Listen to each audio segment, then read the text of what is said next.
Application Example 9. Delay time for central up-down control.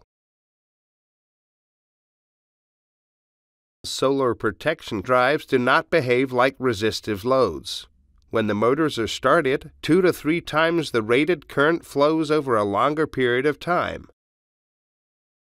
In the case of many motors on the same line protection device, this could result in an unnecessary tripping of this protection device. If, on the other hand, these motors were driven to each other with a small delay, this could be avoided.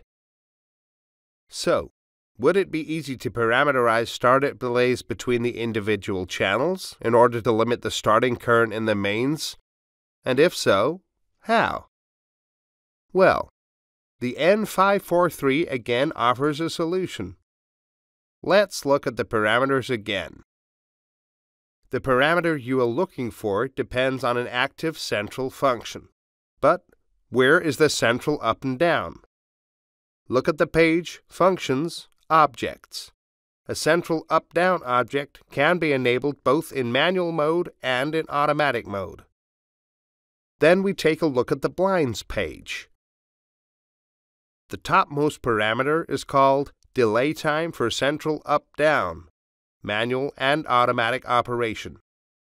This is followed by a field in which values with a resolution of tenths of a second can be entered. If you do this for all channels to be moved centrally, you will only have to define and enter the respective delay after the arrival of a movement command in the object, and you're done. But there is something else to consider again. The delay time refers to the individual channel in which it is set.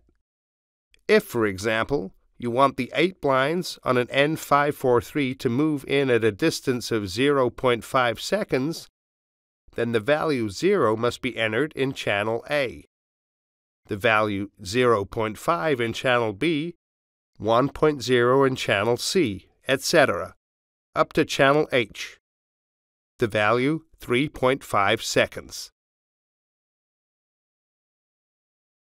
This brings us to the end of this short training module again, and you know now what it takes to correctly configure startup delays with central common control.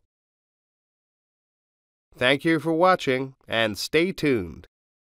The next application example is protection of the relays against destruction when reversing the motor.